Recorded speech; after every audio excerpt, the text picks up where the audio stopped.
Call our meeting to order, and the first item we need to handle is a motion to appoint me as temporary chair until we can to convene the meeting until we get down to the election of officers. So moved. Okay, moved by, who was that? Tina? Yep. Supported by Dan. All in favor? Aye. Opposed? Motion carries. On that, we'll turn over to the superintendent for his report. Well, thank you, Skip, and welcome everyone, and welcome to all of you watching the live stream out there. I hope your new year is off, your new year is off to a great start, and hopefully your New Year's resolution is still alive and well. I'd like to start out my report today. The month of January provides a unique opportunity to acknowledge a special group of volunteer elected officials in education. It is School Board Recognition Month, and it offers our Vicksburg community the opportunity to thank and acknowledge the efforts of all of our school board trustees. Thank you so much for your efforts, your guidance, and your leadership, especially during these last 2 years. I appreciate all of you, and thank you so much for all that you do to ensure the education of our precious students. And on your table, you'll find a nice gift from us. So can we please give our Board of Education a round of applause, please?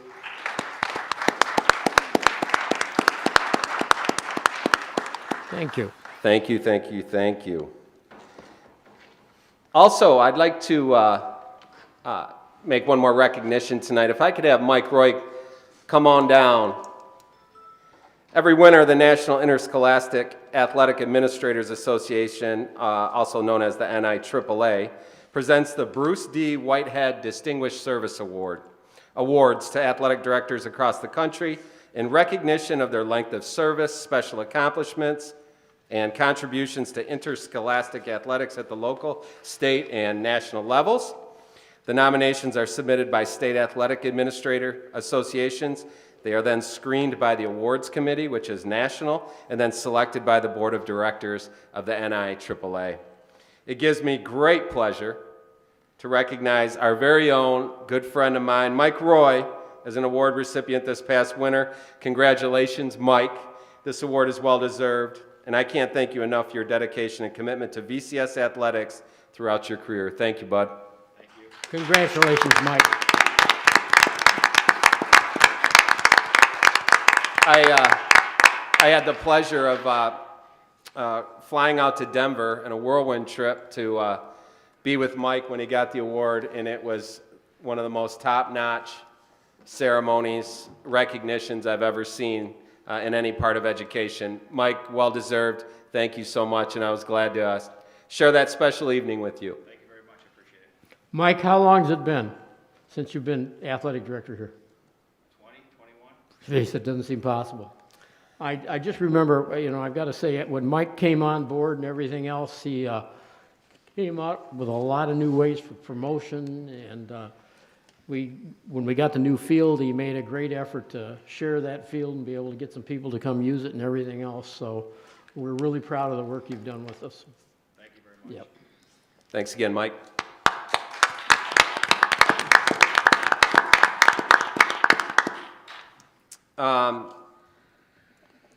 About 15 minutes ago, we just released an email to parents. As everybody knows, within the last week, we have seen a drastic rise in the number of cases, especially our students and staff absent due to positive tests and close contacts. We're seeing this across the county as well, as you're aware of that. And as these numbers increase, our ability to successfully operate and educate our students becomes much more difficult. Because of this unprecedented jump in cases, we are asking everyone to do their part. While we are not mandating masks at this time, we are strongly encouraging everyone to wear one, regardless of their vaccination status, and we are warning that if masking does not help and cases continue to climb, Vicksburg Community Schools may be forced to move to a virtual learning platform as a means to stop the spread of COVID-19 and make up for the shortages we are currently seeing in teachers and staff across our district. Again, we want to do everything in our power to keep our students in the classroom, but in this uncertain time where COVID-19 cases continue to rise in both our students and staff, we may be forced to make some difficult decisions to keep everyone safe. As always, we will continue to keep you updated as things develop. We appreciate your continued support and cooperation. I appreciate our community and our parents for keeping symptomatic students home. We know this school year has not been easy for any of us, and we hope you will continue to be Bulldogs United with us. And with that, I was able to meet with the health department today at 1 o'clock. MDHSS will be releasing some new guidance to schools regarding isolation periods and quarantines. There's been a lot of confusion, not only locally, but also across the nation when the CDC came out with the 5-day isolation plan and whether or not that would apply to schools. And at that time, it did not. But I believe MDHHS will be releasing something very soon. Once we get that information, we'll release it out to the community.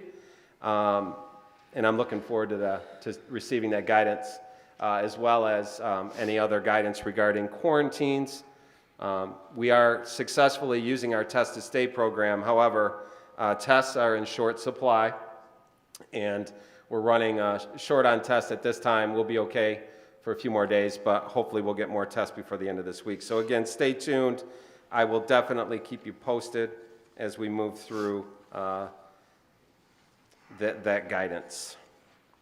Also, just real brief, legislatively, I just wanted to touch on a bill that did pass in December that allows non-certified school employees with high school diplomas, for example, such as bus drivers, cafeteria workers, to fill in as substitute teachers for the remainder of the 21-22 school year. Again, a stopgap measure to help schools stay open. Governor Whitmer did sign this bill into law, and I just want to make sure everybody's aware. We have begun discussions regarding this new legislation, and we'll be meeting with bargaining unit representatives in the very near future regarding this new law. And last but not least, I'd like to just provide a few items of note in terms of events coming up. I believe Dr. Basalia is in the crowd. We have the Hill of Hope that opened on today.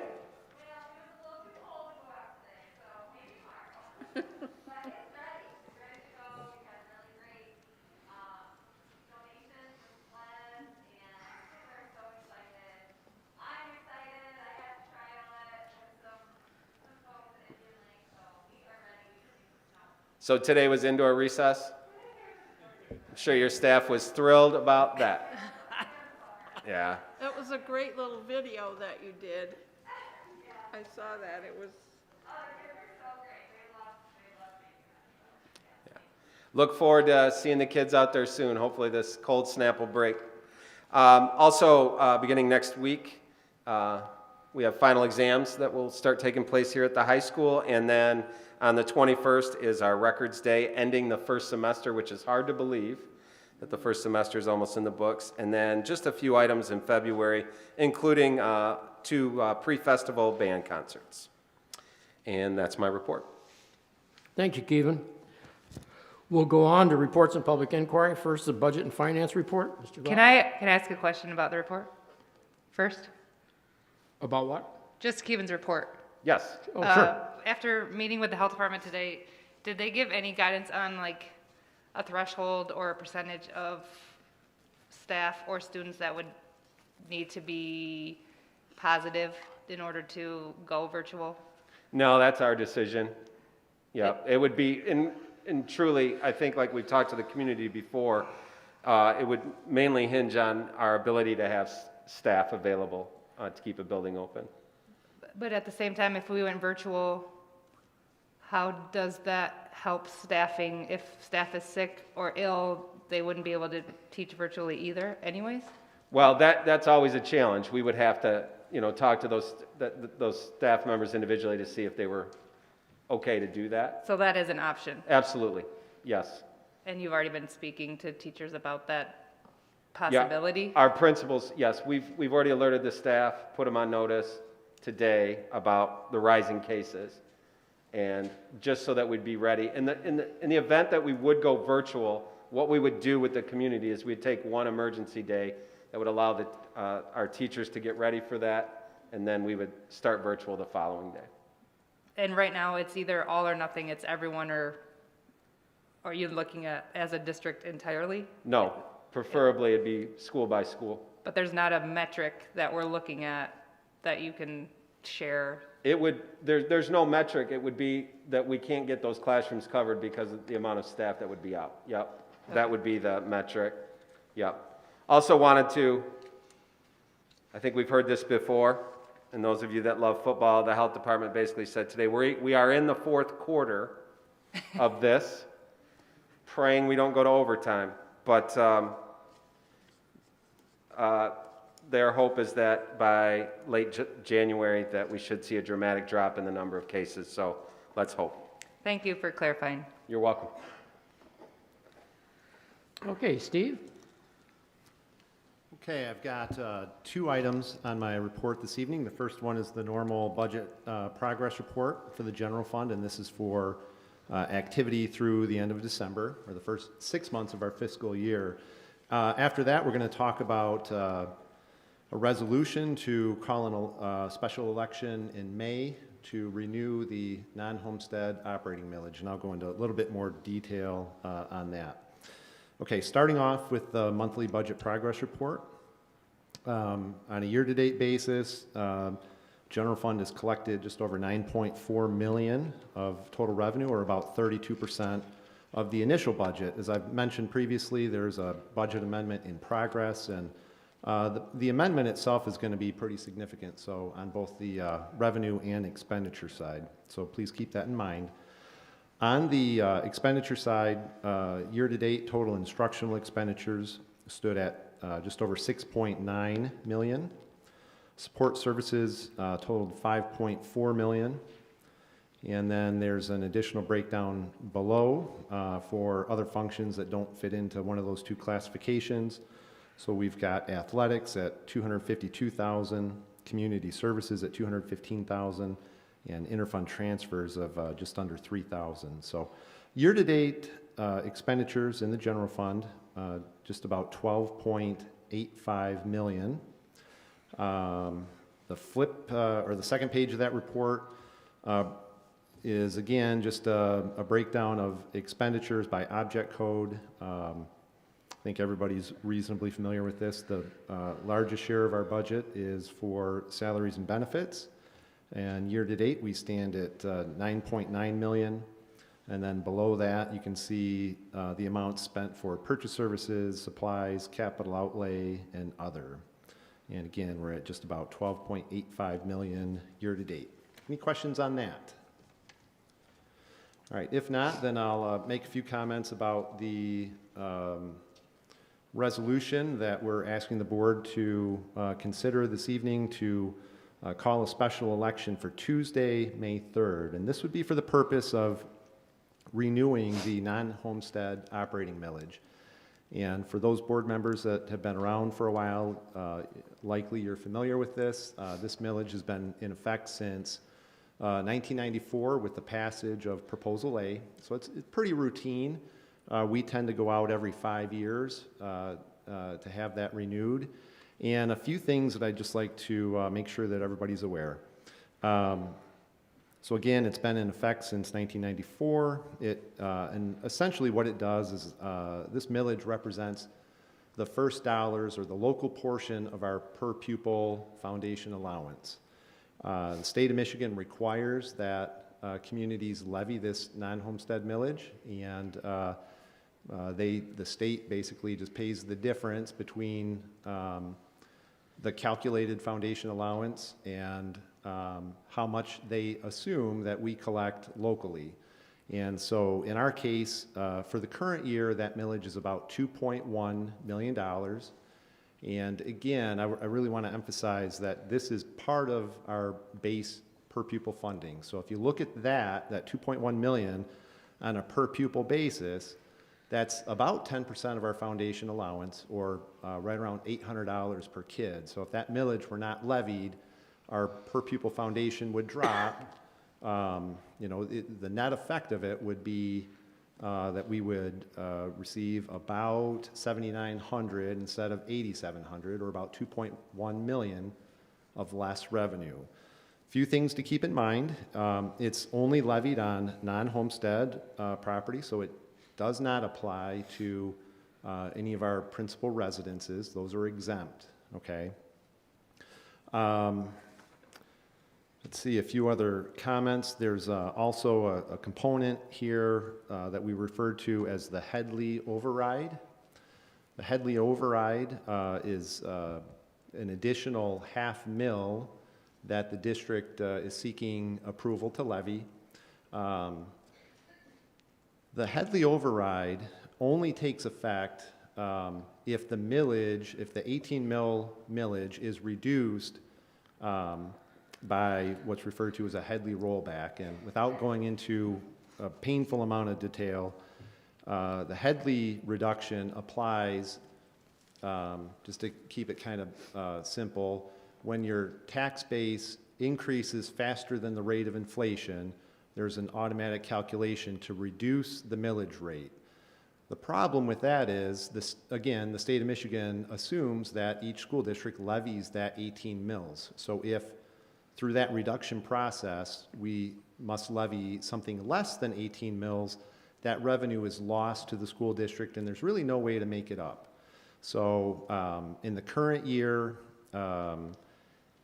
we currently have a Headley override in effect, and had the district not had that effective, in the current year that would have equated to a loss of about $57,000 or $58,000. And so, and again, that just compounds year after year. So, from my perspective, it's important to also ask for the Headley override. We've had that in place for many, many years. And so I'd like to recommend that we continue with that process. With that, I'd like to entertain any questions. I know that it's, again, for the newer board members, but really even for all the board members, it's something that we only really address about every 5 years, and this year it's our time to do that. Questions or comments? I think the big thing that you pointed out that I'll just reemphasize is this is not on any of our residences. This is businesses, this is corporations that are in the school system and everything else. So with regard to the timing, my recommendation is that we pursue the May election for a couple of reasons. One, if it were to fail, that would give us 2 additional opportunities during 2022 to pursue it. It's unlikely to fail, but we don't ever take that possibility for granted.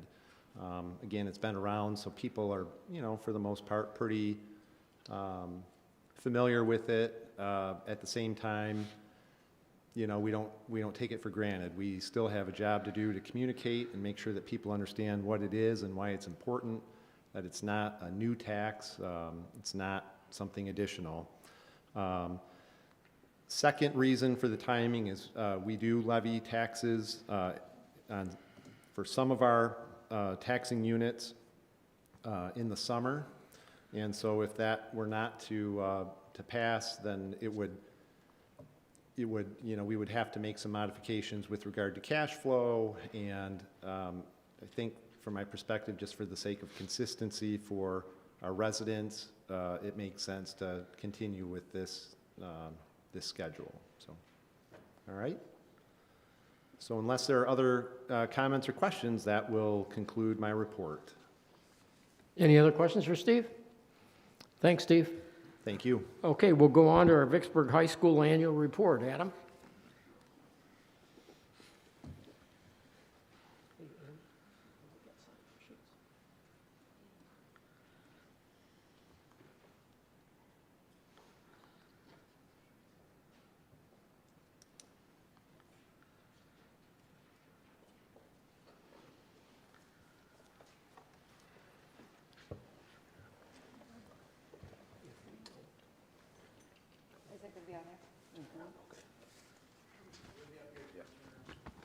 They're going to be up.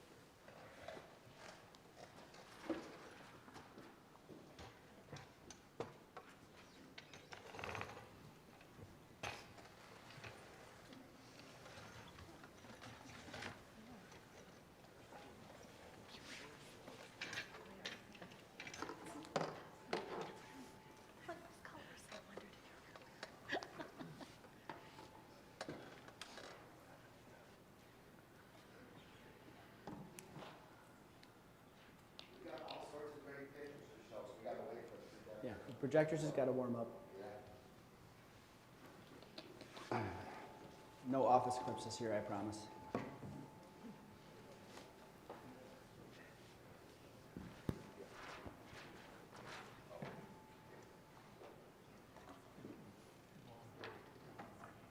Just so you know, Matt was in charge of the slideshow. Good job, Matt. You believe that? You believe anything from this guy. I did edit it for him, don't worry. I know. He is a self-proclaimed math teacher, not an English teacher. And trust me.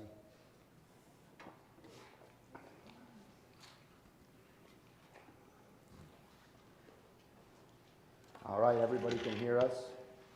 Beautiful, love it.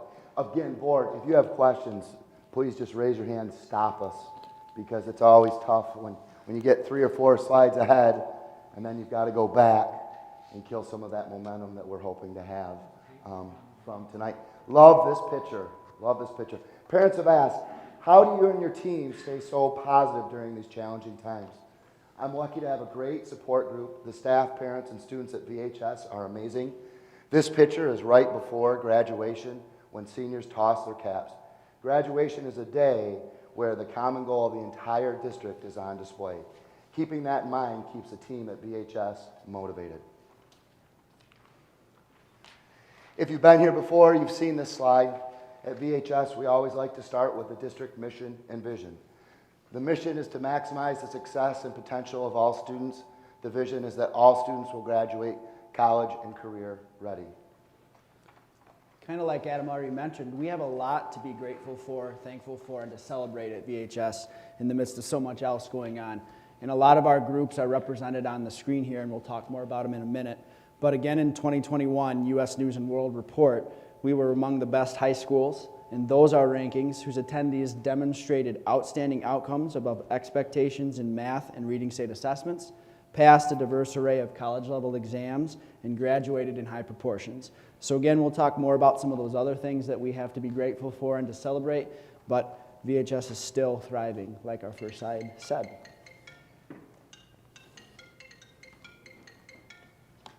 Someone's phone's ringing. Usually that comes to my office and I put your name on it with a sticky note and your parent can pick it up at the end of the day. If it happens again, you've got detention. If it happens again, you lose it for the year. Sorry. All right, we need to celebrate the class of 2021. Class of 2021, I'm so proud. Your high school career was turned upside down on March 13th of your junior year. You persevered, you stepped up, and you made some great memories along the way. The class of 2021 didn't have homecoming dances or pep assemblies. However, they were able to have a live graduation and an epic senior water balloon fight on probably the most perfect day in the history of the world. Well, and with that balloon fight, I learned that I'm very much an old man like my two counterparts here. I tried to sprint away from a senior who was trying to pelt me with a water balloon and tore my hamstring or sprained my hamstring. If anybody wants to see the video, Mike and Adam know how to get it on the cameras really fast, which they did that day. So it is available, it is pretty funny, but no, it's just a fun time like Adam had mentioned. Some good news. We want to share some good news from VHS. This is Owen Bishop. He scored a perfect score on his AP research exam. Didn't miss a point. He was one of 375 students in the world to score a perfect score.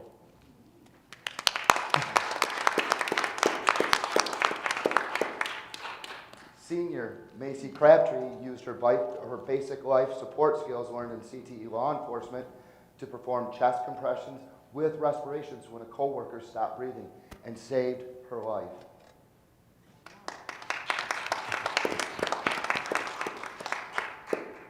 Senior Maya Peters was honored by the College Board National Recognition Program. She received both the National Hispanic Recognition, National Small Town and Rural Recognition for her exceptional academic achievements and outstanding performance on both PSAT, SAT, and AP exams.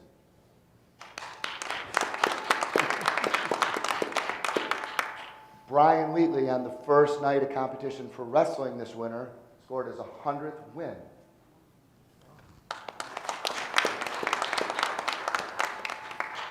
Kyler Dean and Molly Young both qualified for the cross-country state finals this fall. And something Matt, Mike, and I are most proud of, the student section mastered the jump around this fall during football games. So that was a big thing. Now, some principal told me that if I told my hamstring story, he would tell his story. So I'm going to do it for him. But after relentlessly making fun of his assistant principal for spraining his hamstring while sprinting from a senior trying to hit him with a water balloon, Mr. Brush got excited after an exciting play against Three Rivers and was squatting and went to jump and tore something in his calf. He acted like it was the most painful thing in the whole world all night and was calling, "Trainer, trainer, trainer." And karma is a thing, you know. I hate to break it to you. I'm pretty sure that I blew up my calf and made a tremendous recovery inside of 2 or 3 weeks. So 2 or 3 weeks. You skipped the equestrian team. Oh, thank you. 2021 state champs VHS equestrian team.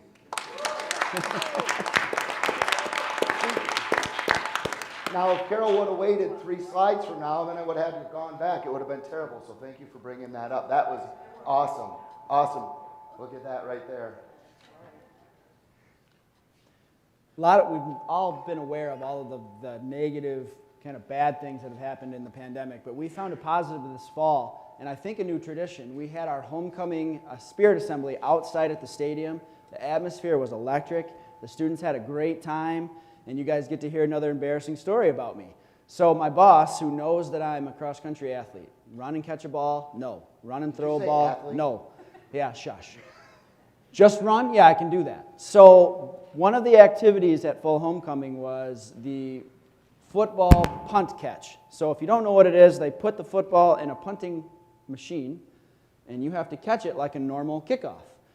Sun's in my eyes. I can't see. The ball's right here. I jump like a cross-country athlete jumps usually. Really windy. It really windy. It was way over my head, and missed the ball, and everybody got a good laugh. And Mr. Brush, got me to demonstrate the skill for the students. And then Maddie Diekman gets up there, a sophomore, phenomenal athlete, great kid, catches every single one of them, no problem. To be fair, the wind had died down. And The wind had died down a little bit. The sun went down, behind the Yep. cloud. Like we mentioned earlier, we were going to talk about NHS and Aim Higher. These student groups have just given back in big ways. Each year, NHS holds their annual personal care item and food drive for South County. It is very well organized, and all the items collected are areas of great need for members of our community. This year, not only did we collect food and supplies, but NHS raised over $1,000. Aim Higher was able to collect over $1,900 during our Aim Higher school-wide Christmas drive. This money was used to help families in South County with presents and gift cards and give them a little bit more enjoyable Christmas. They also volunteered raking leaves at Heritage Community Center of Kalamazoo, and continue to do a lot of other things for our community. We've got the dog wash, we've got them visiting some of our community centers there, and just working with community members and making their presence known in a helpful way. Never before has social emotional learning been put in the forefront for schools more than it has these last 2 years. So this year, the high school has taken a let's see where we're at kind of learning approach, and we started with establishing a great team of social emotional leaders in our building. These are people who are passionate about SEL, want to learn more, and want to help our building and bring it to our building system-wide. So we started this journey by utilizing some of our resources, and Michigan Virtual Online Learning offers free social emotional learning modules to schools who are looking to do what we're looking to do, and learn what that could look like in our building, build a foundation, and get a program going, because we do have a high need. So it covers a lot of topics there. They're listed for you on the slide. And the other thing we started to do was having some very informal conversations with our staff. So our SEL members took a few staff members, and we generated some questions and went to those staff members and just asked things like, how do you deal with a student who's having a panic attack? What do you do when a student is misbehaving? And try to gauge and learn where our staff is at, and really help them see, one, that here are our strengths, here's what you're already doing, and it is SEL. You are you are conducting social emotional learning in your class, because a lot of them in the high school level really have a hard time seeing that. The other item that we're trying to do is figure out where our deficiencies are, so we can design that program to meet those deficiencies, support our strengths, and bring a really strong and robust social emotional learning program to the high school. Summer school. VHS was not different than many other schools across the country and around the world. We had higher failure rates than ever.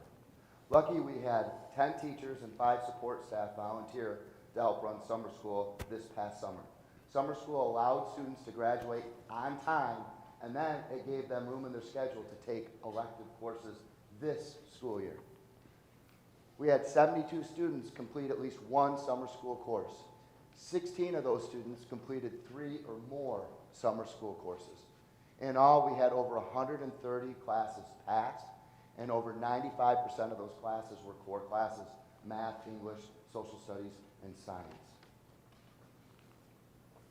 We get to some of the good part. This is the data part. This is one of my favorite pieces of the board report. At VHS, we are focused on learning and building collaborative culture. While our data this year might not be as good as in years past, we know we are on the right track. Advanced placement at the high school. 3 years ago, we introduced you all to the AP Capstone program. This is our first group of AP research students with their teachers. We had 3 students earn an AP Capstone diploma last year, and remember, to earn that diploma, they have to take the seminar class and pass the AP exam for that course. They have to take the research course and pass the exam for that course, and then 4 more AP classes and exams they must take and pass to earn that capstone diploma. It's not an easy feat. This year, we anticipate 10 to 15 students are going to earn the capstone diploma. That's a big deal. That's a huge increase. This group really impressed Adam and I at the end of the year. We got to go and see their final presentations, their final research presentation. And these guys are, believe it or not, light years ahead of Adam and I in their presenting skills. We got to see the incredible research that they did. And these guys are really ready to go after the world. I mean, it was amazing to see what they put together. Great group of kids. They'd fill in for me, but they wouldn't. I know, They said, but too bad. they said we couldn't afford them, which is very true. We're continuing to offer a wide variety of AP courses. We have 18. Ones that are starred are our online AP courses. The only one we did not offer last year was AP Art, because it's offered every other year. If you compare our AP offerings to schools similar to us, there aren't very many that have 18 different options for our students to challenge themselves and grow. So that when you look at this list, it's pretty exciting to see what's there and what's available for our kids. I'm going to show this slide and let you guys look at it a minute before I talk about it. It's our AP data for 2013 through 2022. If you notice, 1920 is when we started that pandemic. We had 657 enrollments, 333 exams were taken, and 160 exams were passed at 48%. Last school year, we had 670 enrollments, 336 exams, and 150 exams were passed at 45%. I know that's a little bit lower than what we're used to seeing, but last year we had virtual Wednesdays, and it's really tough in those AP college classes to have students do that on their own. So they essentially missed 20% of in-person instruction. This year, our enrollments are down. We're at 546 AP enrollments. I'm happy to say our exams look like they're going to be right around 300 AP exams, which is down a little bit, but not nearly as much as the enrollments are.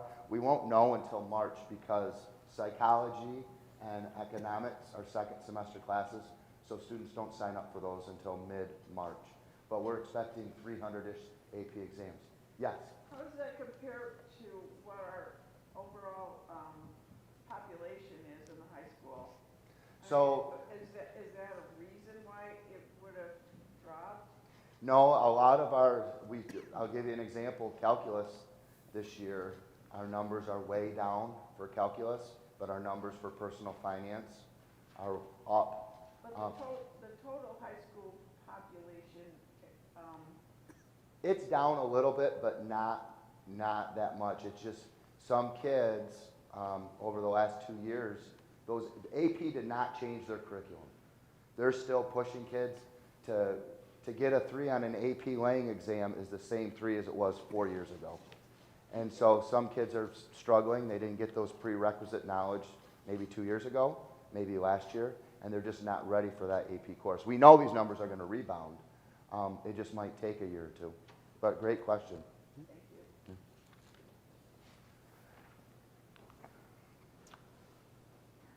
I always like to look at the student demographic calculation. This looks at the 30 high schools with the most similar demographics to Vicksburg High School. Every year, these high schools change because our numbers change. So when you look, there are 4 characteristics that it looks at. It looks at number 1, the number of students enrolled in the high school, the student-to-teacher ratio, the percentage of students receiving free and reduced lunch, and the amount of money the school spends per student.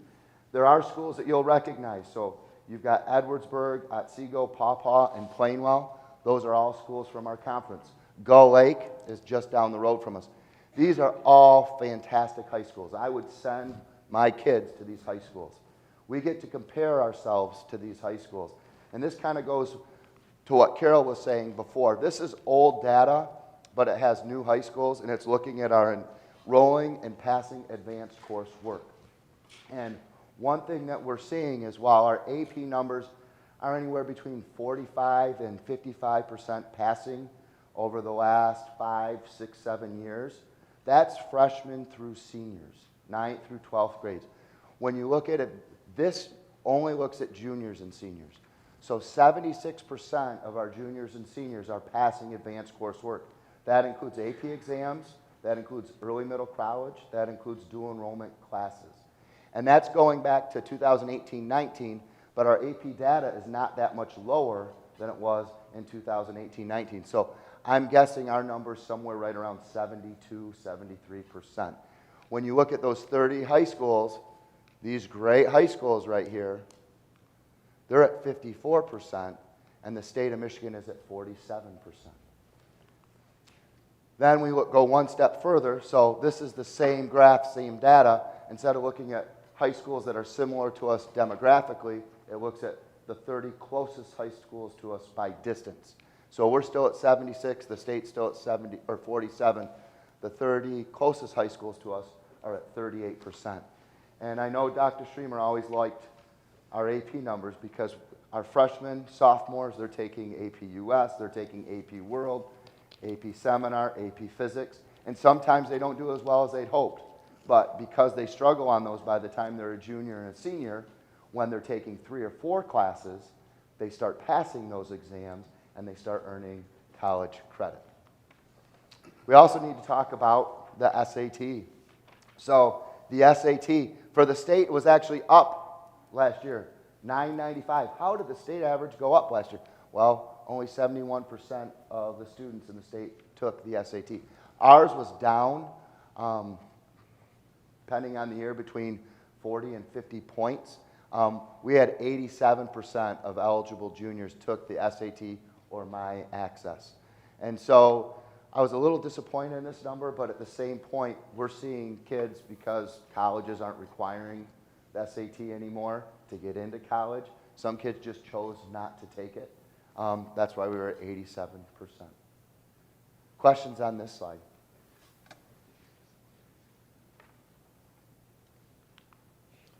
When you look at the parent dashboard, 47% of our students were proficient on the M-STEP, which includes the SAT and the My Access. The 30 high schools most similar to VHS were at 44%, and the state was at 37%. We feel like this is a pretty indicative sign of the pandemic and things that we faced. However, we're working towards various interventions, utilizing our tutorial time to try to reach those kids and get them caught up. But if you look at the shape of both of those graphs, we're still making the same gains over the 30 most closest schools to us and the state. So we're still right in that same percentage gain, but it's not as good as we have done before. But again, we continue to look at those interventions and things that we can do to get our students back to where we were. And while we're not happy with the score, it's higher than those 30 high schools average. And so, and a lot of those schools had a lot higher percent of their students take the SAT last spring, whereas some other schools in the state may only had 25, 30% of their students take the SAT. If that makes sense. It's a big deal. The same slide as before, but comparing us to the 30 closest high schools. We don't like to focus on that because they are so different. But as you can see, those 30 closest high schools to us are still quite a little bit ways behind. But we continue to make those improvements and get our kids ready for those assessments. Yeah, we want to get back to where we were in 2018-19. Yes, we do. And we know with tutorial, we know with summer school, we know with different interventions that we're going to have that ability to do that. This last slide talks about student progress, and this is the percent of students making progress towards proficiency or increasing their proficiency. So this is the students that are just getting better over a 3-year trend. And for Vicksburg High School, it's at 49%. Those 30 high schools that were most similar to us demographically is at 43%, and then the state average is at 41%. And if you go back to 2018-19, it was 56, 53, and 42%. Now, Matt and I have thrown a lot of information at you. We've shared some great stories over the last year. I'm sure there are plenty of questions. So what questions do you have? Before you ask them, I have one final comment. And if I ask Adam to do this, I know he wouldn't have let me, so I'm going to do it anyway. But at the beginning of the presentation, he talked about people ask us why our culture is so positive. And one of the things I've learned from Adam and working with him, directly with him, is best summarized in a quote from Dr. Marcus Jackson. And it says this: "The school takes on the personality of their principal. If the principal is mean, the staff will be mean to one another, and the kids will be mean to one another. If the principal is full of energy, excitement, and enthusiasm, the teachers will be energized to teach, and the students will be excited about learning. The principal can either extinguish a flame of positivity or ignite a flame of hope. The principal is responsible for the culture and the mood of their school." And I have not learned more importantly about culture than I have from this guy. Every day, no matter what's going on, every day he's in the hallway with the students. They're happy to see him. He makes them smile. He makes them happy to be there. Every single day I see that. And I can tell you by working directly with him that not every single day is like that. But the students don't know it. The majority of the staff doesn't know it. And our culture, in large part, is the way it is because of Adam's leadership. So thank you for that.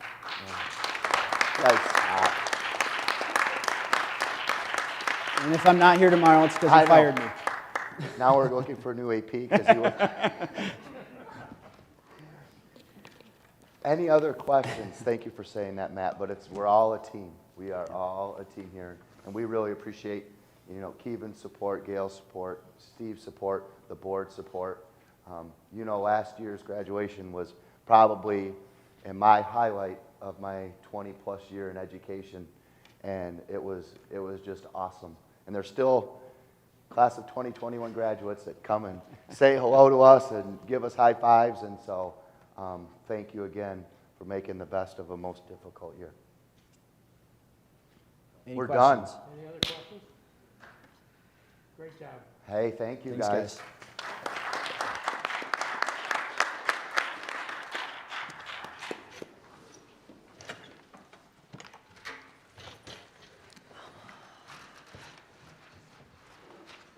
Now my computer quit.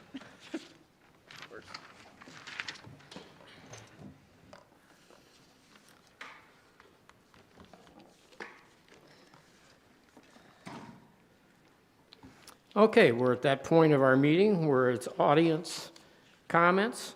I would ask everyone to hold their comments down to 3 minutes, and we also have microphones set up here, and we're going to ask you to come up and address us at those microphones because there'll also be a camera there, and that way you can be seen and heard on our virtual. First person we've got, Adrian McClellan.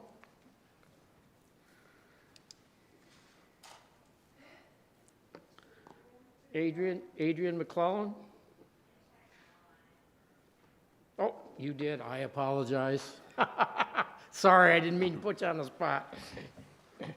Garrett Kaltenbach.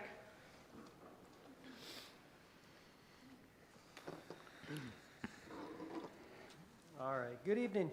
With the changes approved by the state of Michigan in regards to the substitute teachers, has Vicksburg or KRESA made any changes in the requirements for subs? How is the district ensuring that parapros will be available to continue supporting students with IEPs? With the uptick in COVID, how is the district ensuring high-quality education with high teacher absences? I know some teachers are wearing 2 masks for their own safety and fear right now. Is there a plan for spring conferences next month? Why has this not been communicated for staff and parents to plan ahead? Will conferences be in person, virtual, or by teacher and parent choice? Thank you. Garrett, there's a lot of questions there. First, going back to teachers and substitutes. We're always trying to increase our pool of substitute teachers, and we highly encourage anybody that's interested in the community to please sign up. We can help them through that process. Also, we have not had conversations, as I said in my opening report, with the bargaining units regarding the use of paras. We do that on occasion when we need to. It's certainly not what we want to, though. We're hoping to increase our pool. And second of all, we are talking about parent-teacher conferences. With the latest health data and surges, we still just not have made that decision 100%, but certainly our buildings will communicate with you once they do make that decision. Thank you. Okay, next is DJ Callie.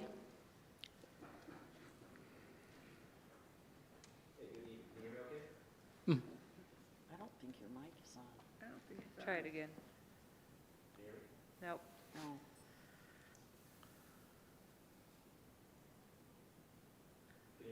Nope.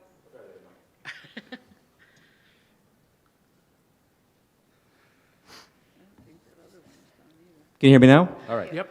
Yeah. So during Keevan's report, he had mentioned tonight that hopefully we're in the 4th quarter of this pandemic. I honestly hope you're right. A lot of other experts are sharing the same thing. One thing I did fail to hear about in our superintendent's report tonight is what we're doing to combat bullying and hate crimes on the playground, such as what we had last year. Also to report on the status of where that investigation currently stands for that student. But tonight I wanted to share a story. You know, today, now both of my children have been involved in outbreaks in the classrooms at Vicksburg. They're at Sunset Lake Elementary School. Now, while my wife was getting the kids ready for school, my wife got a phone call from the school to announce that my son had been in close contact with a student on Friday. At that point in time, they went through the options, and when my wife said, hey, no, it's okay, you know, my son's fully vaccinated against COVID.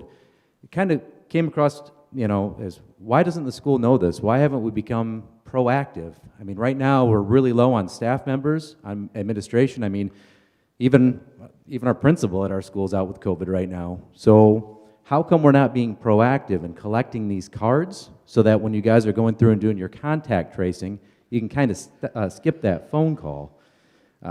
So again, like I said, both of my kids have now been in classrooms without outbreaks at Sunset Lake Elementary School. Now, I kind of putting one together right here to see why we're actually seeing these outbreaks at Sunset Lake Elementary, and I think it's because of the lack of contact tracing. Last night around 7 o'clock at night, one of the people that works at Sunset Lake Elementary School actually had called me and said, hey, do you have any rapid tests? I could really use a COVID test right now. And as someone that's certified to give tests for COVID-19, I went over to their home, administered the test, and that staff member came up positive for COVID. So I started to ask some of the basic contact tracing questions, and legitimately, the majority of this staff member's classroom should be out right now. They meet the definition of being within 6 feet unmasked, you know, for an extended period of 15 minutes. The staff member was like, yeah, even some of those kids were on my lap as of last Friday when this person developed symptoms on Saturday, not going 2 days back. So the staff member went through and notified their administrator who is currently out with COVID-19 right now.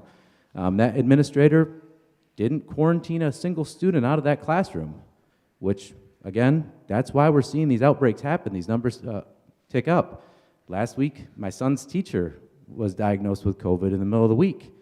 From my understanding, is not a single student was quarantined at that point in time. And you can't tell me in a first grade classroom that a teacher isn't within 6 feet of students for a period of 15 minutes or longer on any given day. Especially with this teacher being there about a day and a half. You know, the teacher was there and tested positive middle of the school day. You can't tell me that you're not doing proper quarantining. I really think that Vicksburg schools really should focus on having a single point of contact for COVID. So in other words, one person that handles everything, handles it the same between buildings. Take some of this pressure off your administrators, some of these administrators who are busy in the classroom subbing because you guys are out of subs. And again, DJ, you've got about 10 seconds. hey, thank you, Skip. And again, your quality of subs is down. I mean, my son came home last week with some very negative stories about some of the substitute teachers and things they're saying. And some of their peers were saying the same thing from other classrooms. So your quality of subs is really, really going down.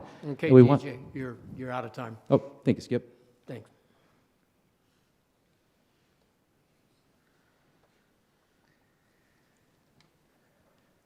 Okay, Stephanie Mazursky? I have a question for DJ real quick. Yeah. When you got a call about the close contact, was that in person or was that a robocall? That was in person. I actually have the call right here if you'd like to hear it. No.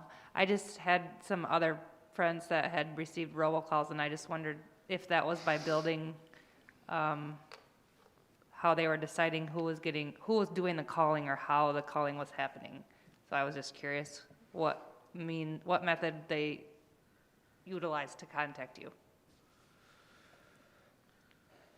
Stephanie? Oh, okay. I was making sure he wasn't answering. Hi, my name's Stephanie Mazursky. My son is in preschool, so I've went to 4 of these meetings now, and I've mainly just been listening, trying to be caught up on everything that's going on. And I finally decided that I want to speak just because, obviously, with my son almost being in kindergarten, this is going to start infecting him more. And I just wanted to know, or I wanted to say first, thank you for making masks parental choice. It's been so nice to see smiling faces again. I got to see my son's teacher's face for the first time. So that was nice, and that's been nice.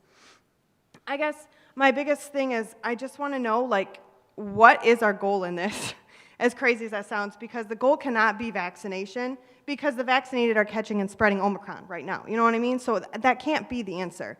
That can't be the end all. So I guess I'm trying to, I don't understand the push for the vaccine. It seems like it's giving people a false sense of security. I wanted to say that. The other thing is, I've heard you guys have been getting funds for COVID due to the ESSER 3, I think it's ESSER 3 money, and I just want to make sure that that's not the reason for the push on the testing, the masking, and the vaccinations. I want to make sure that this is something you guys are deciding that's the right thing to do when your hands aren't tied to receive funds, if that makes sense. I also wanted to say, are we keeping track of the amount of exposed kids that are testing positive versus negative to gauge if the rate is falling or increasing? Because I feel like that's going to become an important number too, especially if we bring the masks back and if obviously virtual is not going to affect it, but you know what I mean, if we're making those stance to see if it's actually making a difference. And then I just don't understand why we aren't quarantining the vaccinated students. It sounds like we're not, and I just don't understand that if we know that they can spread COVID. Doesn't that seem like we're kind of picking on the unvaccinated? Especially for the kids that can't even get vaccinated right now. They don't even have a choice in the matter. You know what I mean? So that's what I just don't understand. And if they are positive and they don't quarantine, won't that be spreading it to others as well? Won't we just be going in this cycle over and over and over again? When will this end? That's it. Thank you.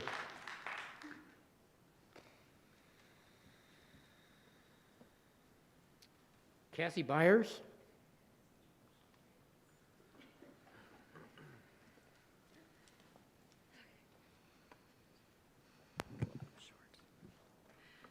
Hello, I'm Cassie Byers. So I know we're not supposed to ask too many questions, but this is a main question that I want answered. Stephanie actually just asked. So this isn't personal. This is knowledge that's out everywhere. Vaccinated are spreading COVID just like everyone else. So how come vaccinated are not getting quarantined, sick or not? When I get the email about my kid having to quarantine because he's been exposed to somebody, it says at the bottom, if you're vaccinated, you don't have to. Why? They're spreading it too, and if they are, you can look it up. It's not something I'm making up. No, So I what's understand the that. difference? No, I truly understand that. We're just following the guidance. Health Department, State Health Department, that's the guidance they gave us. We've been doing that since last spring. I mean, it's just the way it's been. I know there's some confusion about what fully vaccinated means to some. CDC came back with just the 2-shot series.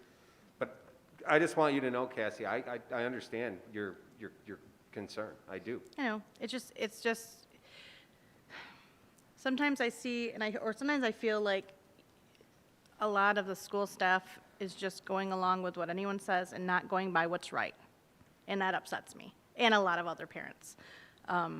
It's really frustrating that our kids, my son just got another quarantine close case thing. He's 2 days out of the first quarantine, and there's another one.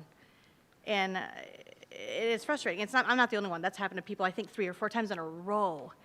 And that can't happen anymore. They can be tested and stuff, that's fine. But it's just making things worse by doing that to the kid. And then they're healthy, they're not spreading it, and they're not, but proven by your family's not sick, their friends aren't sick, and they're still making them stay out of school, which is gonna make my 6th grader, I don't know about anybody else, but my 6th grader's gonna fail if he misses any more school. Because he needs Again, school. I think, not to go into long detail, but that's why we did the test to stay. We didn't want to keep putting healthy kids into quarantine. We wanted to give them the opportunity to stay.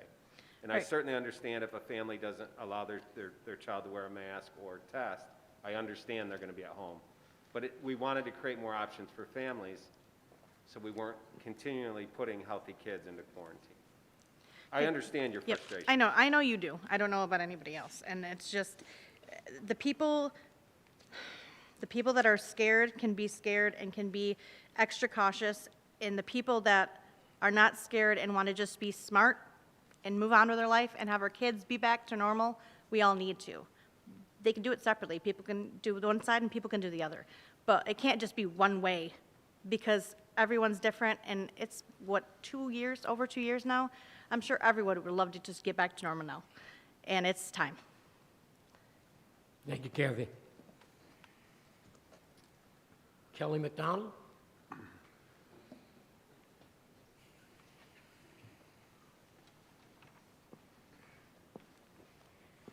Good evening. My name is Kelly McDonald. I'm the president of the Vicksburg Education Association, speaking on behalf of our fine, fabulous teachers. I want to say thank you to Kevin and the staff at the VAB for all of the timely and very transparent communication that we have been receiving in this new year. As cases have been on the rise in the last few days, it's been very reassuring at the end of the day to check our email and see the details of how the district plan regarding COVID-19 is evolving, or just preparing for things to change. That's been very nice, and the staff really appreciate it. We also very much appreciate the Stakeholder Survey recently sent out regarding the ESSER 3 funds, and the ability to give input was a really nice way to start off the new year and almost the new semester.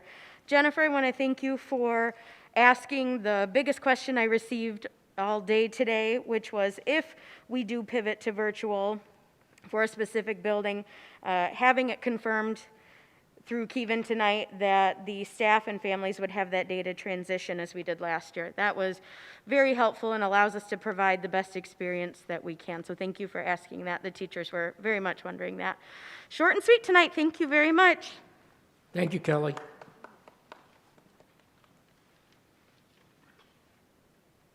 April Wilson, and it's a maybe. Okay. I didn't want to put you on the spot. No, it's okay. It's okay.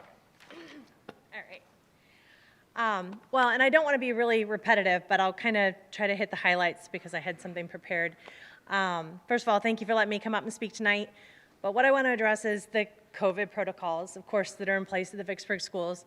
First of all, I think we can all agree at this point that no matter what, like if you're vaccinated or not, every individual can contract and or spread COVID. We know this. It's been openly admitted by the CDC, along with various medical professionals all over the world. So the current protocols for the COVID cases within the schools directly contradict these facts, though. What I mean by that is if an individual who's vaccinated is potentially exposed to a person that has tested positive for COVID, they may continue to attend school as normal, no other response or reactions necessary. The same would go for an individual who's tested positive for COVID within the last 90 days. So here's where the rules are different. For those that have not been vaccinated or cannot prove that they have had COVID in the last 90 days, these individuals only have 3 choices. none of which involve the same choices as those that are vaccinated, which, as we have established, can contract and spread COVID. So why do we have these different rules for the individuals whom we know have the same risks of contracting and spreading COVID? It makes me angry to think that parents have to choose a medical injection for their child in order for their child to not have to miss any school due to quarantine, even though they may be healthy. They either have to wear a mask and or be tested in order to receive the same education as their peers who clearly contract and spread the same disease. So do you realize that after this last year, many students fear quarantine because they know that they will fall behind and that their grades will suffer? You know, how is this not bullying in a sense? I mean, making a child so fearful that if they miss, they will fail, or fearful that if they don't get the vaccine, that they will be the outcast at school, because it's obvious when a child who has not been wearing a mask all of a sudden is wearing one. So this feels like, to me, a game of, who has the cooties? Like we should stay away from them. And that was played when I was younger. And believe me, no child want to be the one with the cooties. So do you not see that as adults who've pushed so hard to teach our children to not be bullies, that now the school's being the bully in a lot of ways? So I end with this. When did we lose all logic and ability to have a child stay home if they're sick and be able to stay at school as long as they are healthy? Like, why can we not test those with symptoms and allow the parents to monitor for symptoms for their child that have been exposed? Last I knew, medical information is confidential, and having a child wear a mask because they are not vaccinated in order to attend school just publicly displays the private medical information of that child to everyone at the school. I know some of you feel that monitoring for symptoms is like doing nothing, yet it has never been a standard to test a child who has been exposed to the flu and then require them to wear a mask so that they do not potentially expose other children or adults in order for them to continue to attend school when they have no symptoms. So why are we doing this to our children now? Please change this policy. Thank you. Thank you. John Eiler?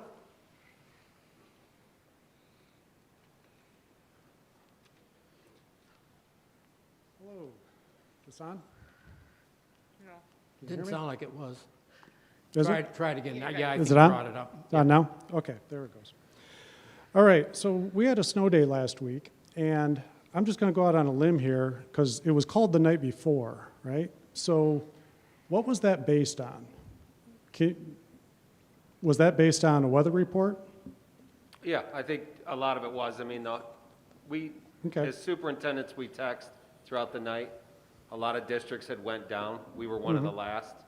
Yeah. Our Okay. normal procedure is to get up in the morning around 3:30 and drive, Okay, thank you. which we did Friday.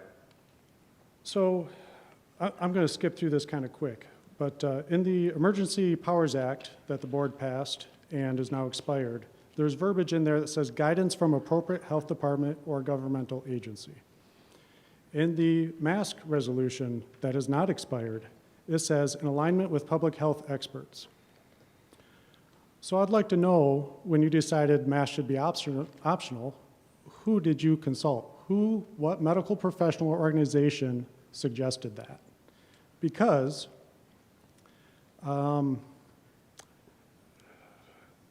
MDHHS recommends that you mandate masks, not that you recommend masks. They don't recommend that you recommend, that's passing the buck. The local health department strongly concurred with that in writing. The CDC, MDHHS, American Academy of Pediatrics, American Academy of Family Physicians, the medical director of Bronson's Children's Hospital, WMU Stryker School of Medicine, and countless more, all recommend universal masking. All. They don't recommend that you recommend it. So, last week you believed the weathermen, but you don't believe any medical association. None of them. You go on your own. Also, 82%, last week I did the math, 82% of students in Kalamazoo County were under a mask mandate by their schools. 82%. So, finally, will you just admit the truth that this is political? This isn't medical. You're not listening to medical professionals. You're making this political. You're making a political calculation.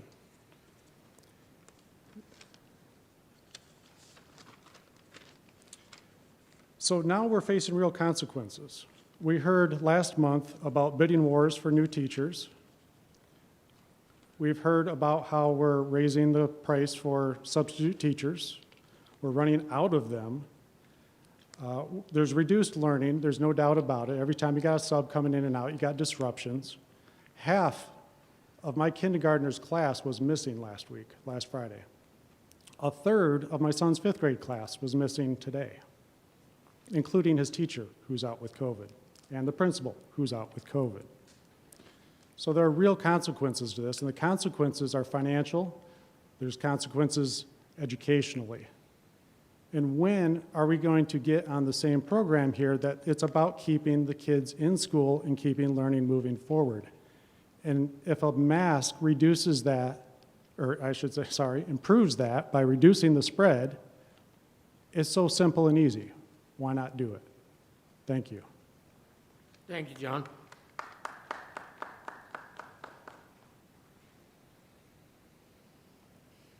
Christina Fleck?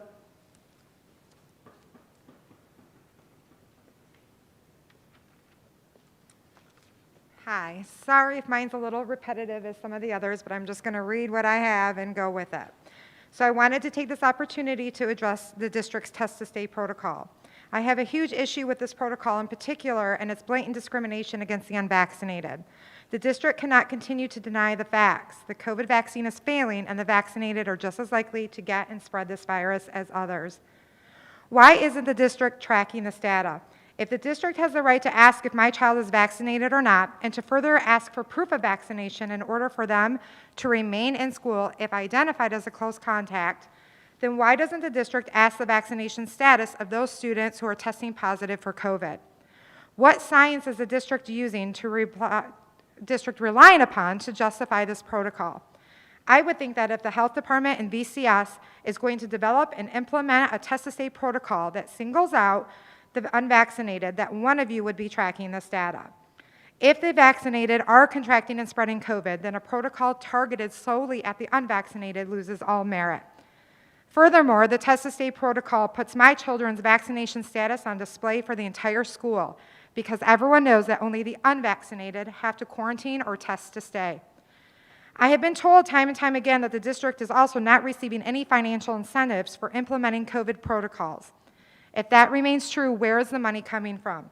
I find it difficult to believe that the district is willingly paying staff to operate the testing sites and by having to purchase large amounts of rapid antigen tests. Are or will the ESSER III funds be used to implement this protocol?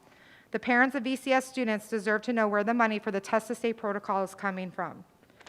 The district is doing nothing more than cherry picking which health department and CDC recommendations they want to follow, including the test to stay protocol, in which the district has even chosen to cherry pick which parts of that they would like to follow. While the district sits back and touts parent choice in regards to masks, they are simultaneously forcing out and force testing healthy, unvaccinated students in order to receive the free and appropriate public education they are guaranteed to receive by law. There are currently 0 state or county health department orders that mandate close contact quarantine for the unvaccinated. Therefore, one can imply that there is no longer imminent danger in schools within our county. VCS is not authorized to enforce public health orders that are no longer valid or exist altogether. The very definition of insanity is doing the same thing over and over and expecting different results. Maybe it's time we go back to the old way of things. Thank you.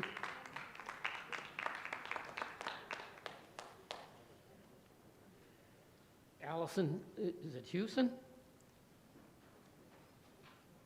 Did I say that correct? Yeah. Okay. All right.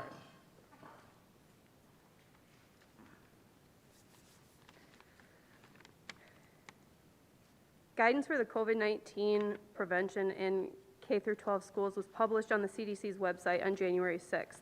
It recommends universal indoor masking of all staff, students, teachers, and visitors to K-12 schools, regardless of vaccination status.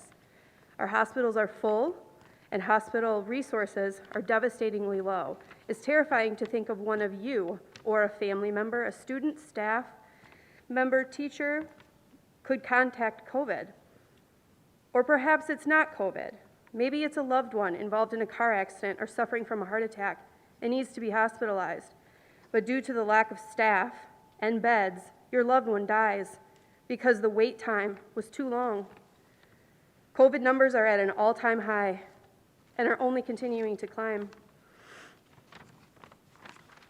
I know from personal experience, I had COVID. I was vaccinated, and I feel truly, deeply, that had I not been vaccinated, I would have 100% been put in the hospital. Both my daughters got COVID from me. My middle daughter, she sees a specialist in Chicago. That's where I got COVID. It wasn't because I was out just doing whatever I wanted. And the fact that masks are no longer mandated truly is terrifying to me. Thank you. Thank you.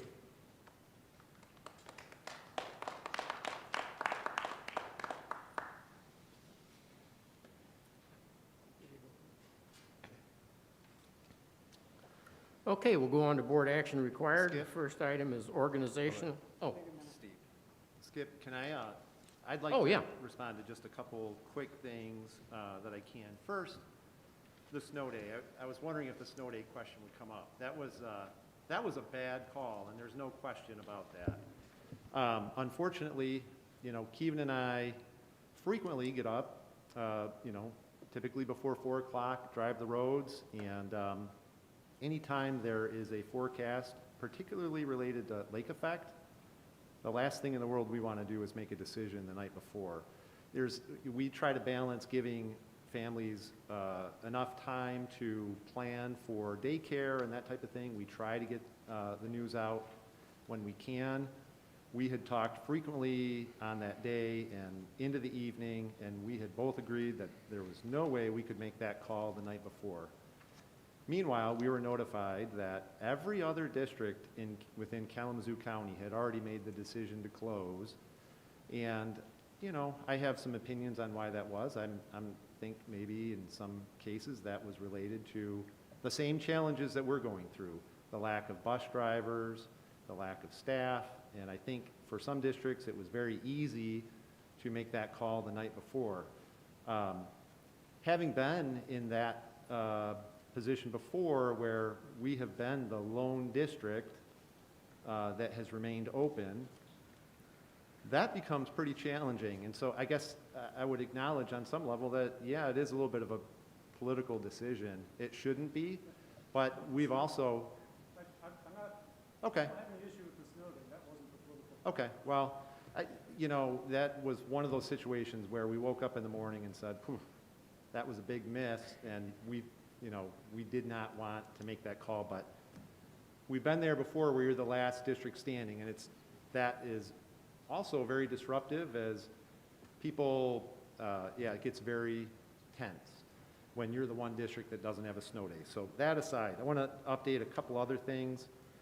The investigation, that's in progress. And these things always take longer than we wish they did, but we also want to take the time necessary for a good, complete investigation. And I believe that's what's happening.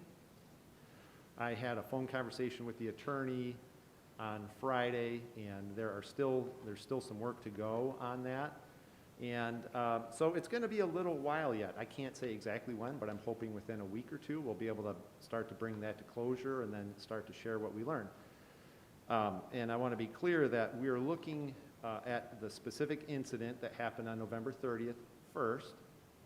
And we've also asked the attorney to, once that is essentially complete, to take a little bit more of a deep dive into the middle school in particular, especially in light of some of the comments that were made at the last board meeting by a young lady.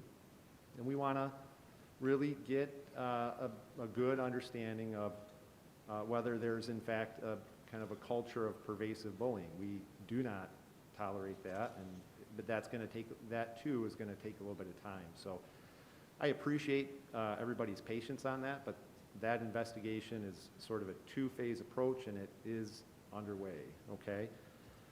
A question about whether the district receives an incentive for testing and all this stuff. No, we do. There has been a kind of a ridiculous amount of federal money, but it's not tied to what we do. It's just, those grants are going out to districts, and it would be crazy to not take advantage of those. But if we use that money on tests, there's no financial incentive for the district to do that, because we're spending money on something that we don't normally spend money on, and then we get reimbursed. So, I'd like to put that to rest. There's no incentive to sort of play a game in order to maximize funding. That there's no relationship between those two things. You don't have to do what the health department says to get that money? The health department is not involved with that decision. That is a U.S. Department of Education and State Department of Education decision. Yep. So you're saying the money for the testing is coming from the federal government? Yes, and in fact, on the testing specifically, the test kits are just distributed, I believe, to the ISD, and those are just given to us directly. There's not a financial transaction related to that, okay? But is there guidelines you have to follow to get the money? That's what I'm trying to understand. Like, isn't there rules? Yeah, all federal money comes with an insane amount of regulations and bureaucracy, and frankly, I wish... That include testing and masking and vaccination? No, it's more in terms of what's allowable to spend the money on, okay? So the money's there to support those things, but it isn't, it's there to support HVAC upgrades, social emotional learning, additional student supports, technology, supplies for, remote learning, virtual learning, those kinds of things. There's quite a few things that we can spend the money on, but it's, I would say that is separate from the protocols and and those types of things, okay? And then I'll just kind of comment for a moment on, the masking. I think it's clear that there are a wide range of viewpoints in this room and throughout the community and throughout the country. And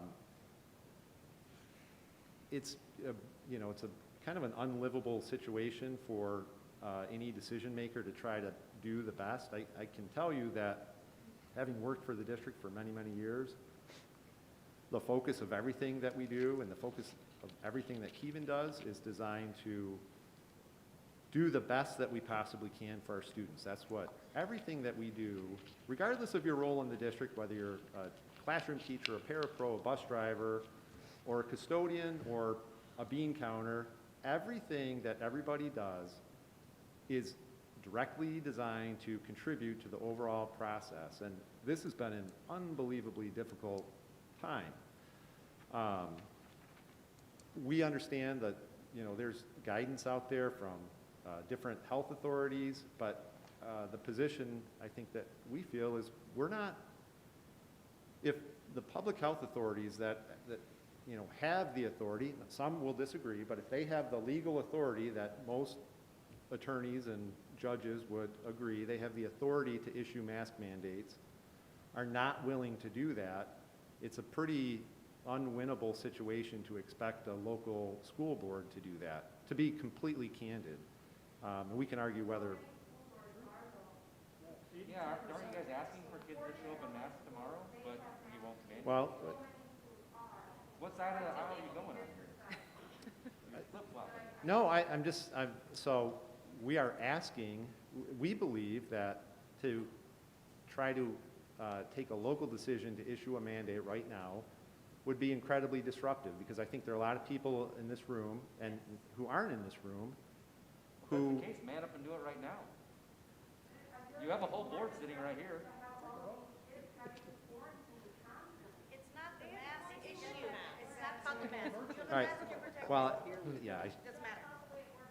Yes, it does. Okay, So then let's, you're good then. yeah, let's get back on, Steve's just trying. Clearly, just based Steve on is- the conversation happening right now, we are in a lose-lose situation here in whatever we decide. We are never going to make everybody happy, and we are doing the best that we can. That's why you're elected. Vote. I still don't understand how that, it is still pertaining to one group over another group is what you're saying by making us vote. No,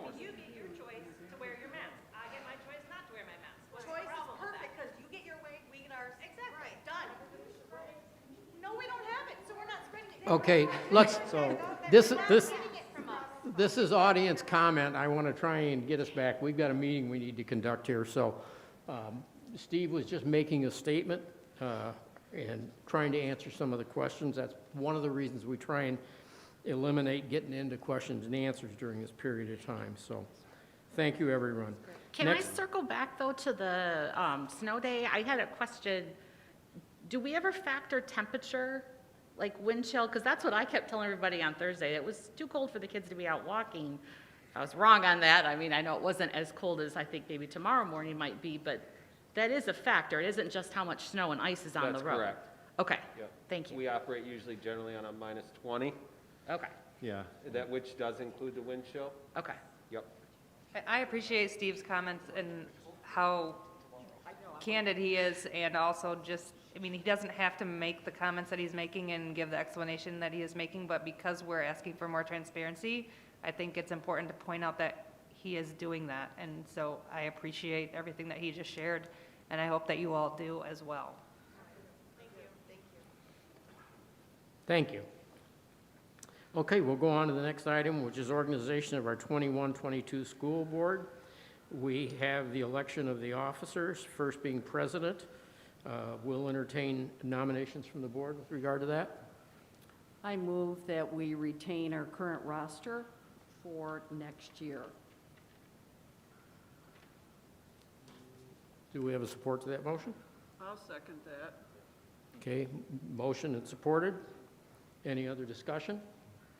I'm just wondering, I attended the Michigan Association of School Boards Conference in November, and in speaking with other board members, a lot of them discussed how they rotate turns as board officers, and some even have term limits, and I'm wondering why we haven't had some opportunities.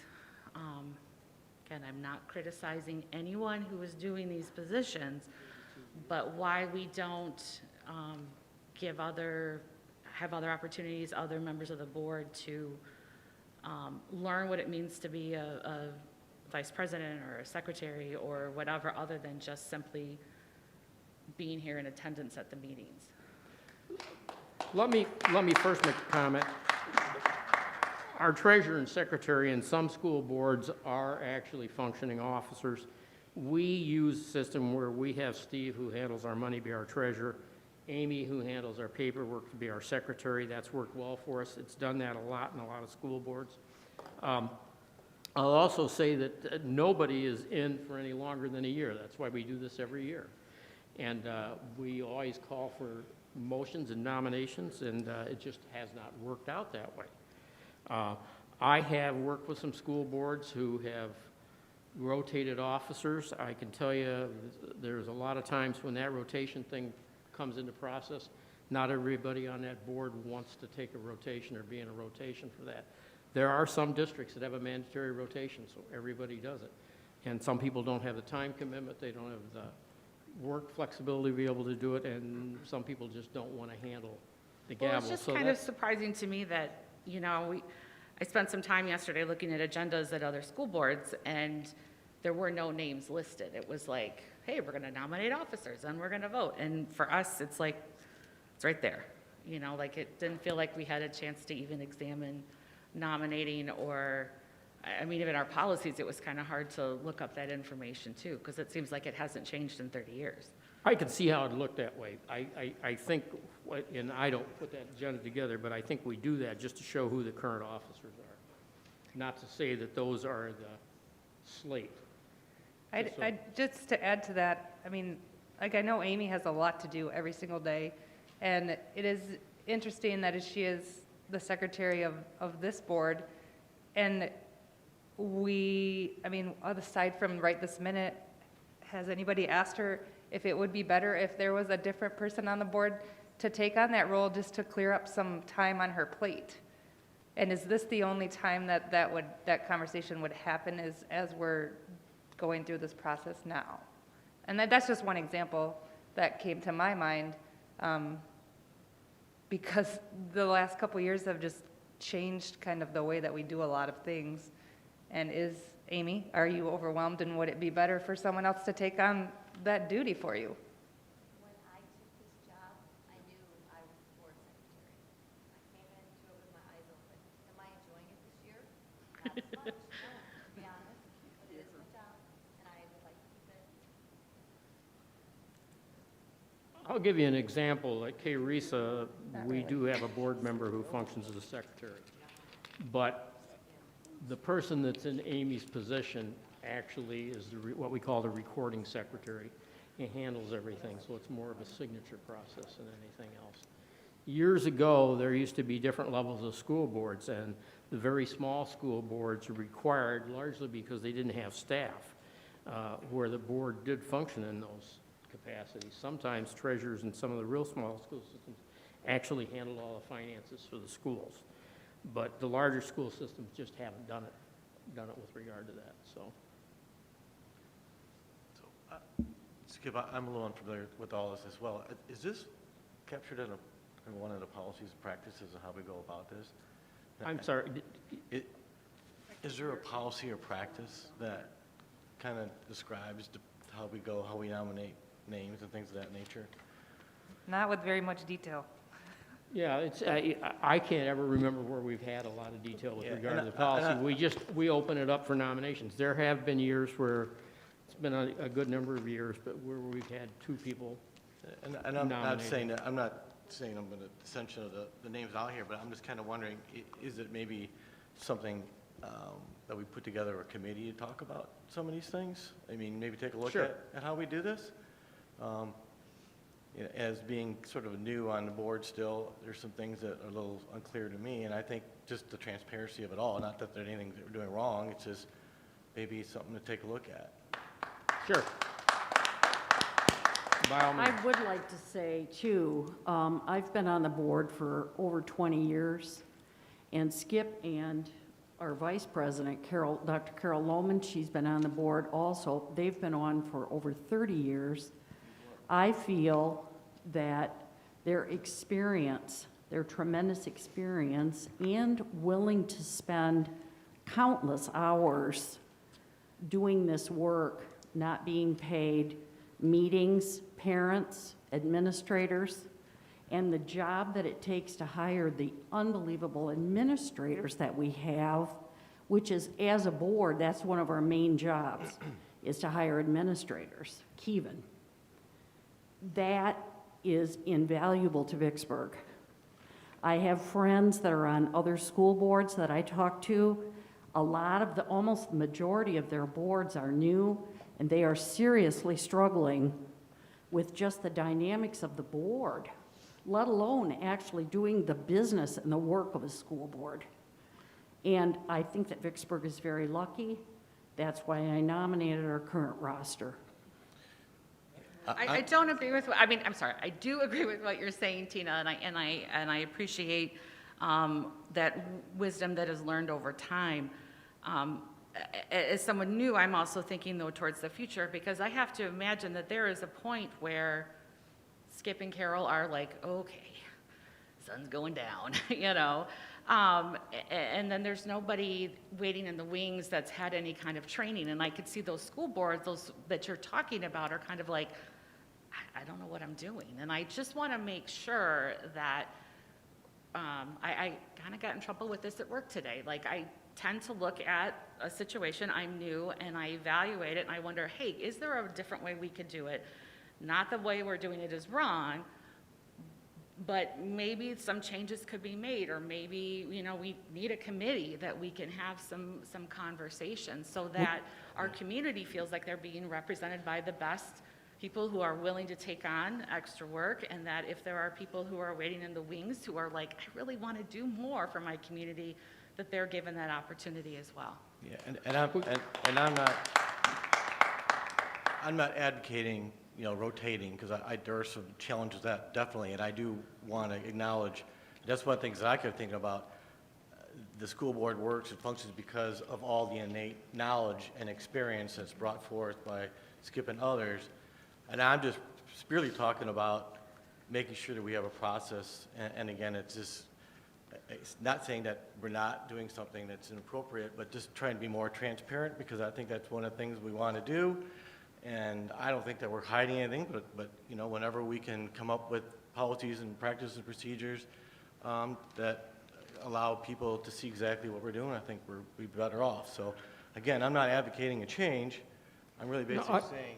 Right, there's a what- difference what- I don't in think there's any change and problem- progressive. Problem with that at all, and I've said over the years, I don't do this for ego or anything else, and there's been opportunities, we've just never had people step forward with regard to that. But also to Stephanie's point, I bet you'd like to do this job for the rest of your, forever and ever, but that doesn't happen. No. And I guess it really comes back down to is,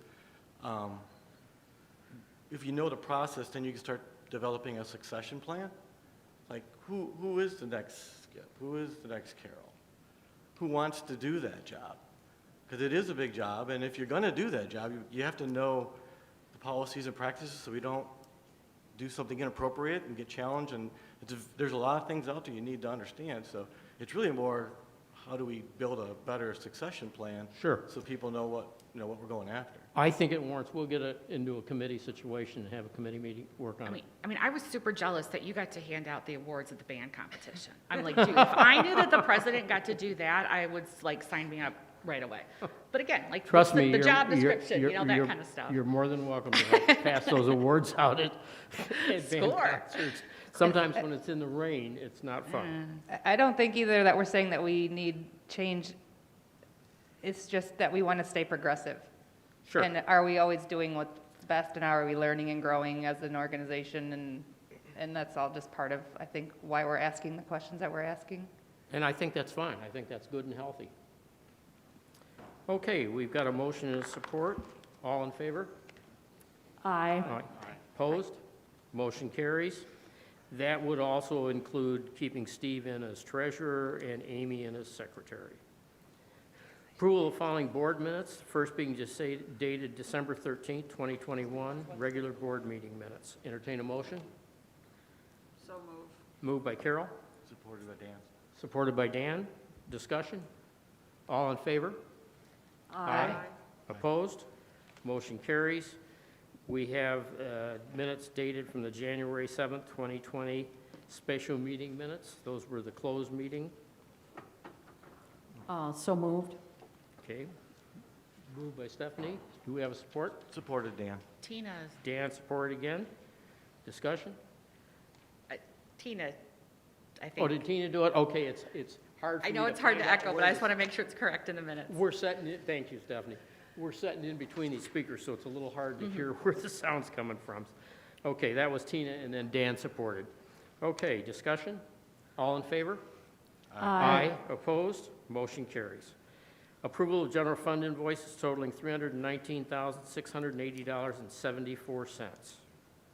So move. Support. Okay, who made the motion? Jennifer. Jennifer. Okay, Jennifer made the motion. Did Tina, did you support it? Okay, discussion? Stephanie? Yes. Dan? Yes. Jennifer? Yes. Tina? Yes. Carol? Yes. And yes, motion carries. Approval of purchase card disbursements for November totaling $111,548.63. So move. Moved by Carol, Support. supported by, was it? Tina? Supported by Tina. Discussion? Stephanie? Yes. Dan? Yes. Jennifer? Yes. Tina? Yes. Carol? Yes. And yes, motion carries. Thank you, everyone, for coming. Oh, Thank Skip, you. flip the page. Have we got another one? Oh, sorry about that. I didn't see that on the back. Approval of resolution regarding operating millage renewal. Boy, we can't forget that one, Steve. Unless you want to have a special meeting in a couple weeks. No, thanks. I move approval. Okay, moved by Carol, Support by Dan. supported by Dan. Discussion? And I think we should have a roll call on this because it's a resolution. Stephanie? Yes. Dan? Yes. Jennifer? Yes. Tina? Yes. Carol? Yes. And yes, motion carries.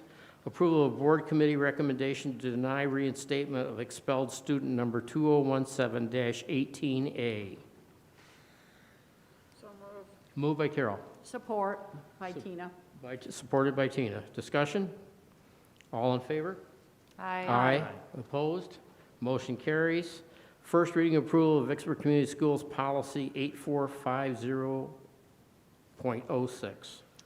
I know that do we discuss after we vote? I know that we sent an email just asking about this. Is there a deadline that we're trying to have this policy? Is this the one about the? Yeah. Hold on, sorry. Is this something that has The to be ETS? approved by today? Is this the one with the ETS? Yeah. This first approval, right? Yeah. Was there a Correct. date that we were trying to have that completed by? Well, we're still waiting on MIOSHA. Right. So at this time, no, there is no set date. I just wondered, because we're going to end up having a second reading, right? Approval, and then a final, right? And so, I mean. Well, are we have a gonna first and second reading. potentially The have to second change reading is it? the final. Change it again after we finalize it, potentially? I mean, basically, when we talked to our attorney about this and putting it on there, technically, you don't have to have the policy, you have to have the administrative guidelines, assuming MIOSHA releases their rules. Which we expect, their timeline would be by January 24th. Correct. Right, and then that will establish the timeline from there. So, you know, we are, I'd say, aggressively preparing for this from the timeline perspective.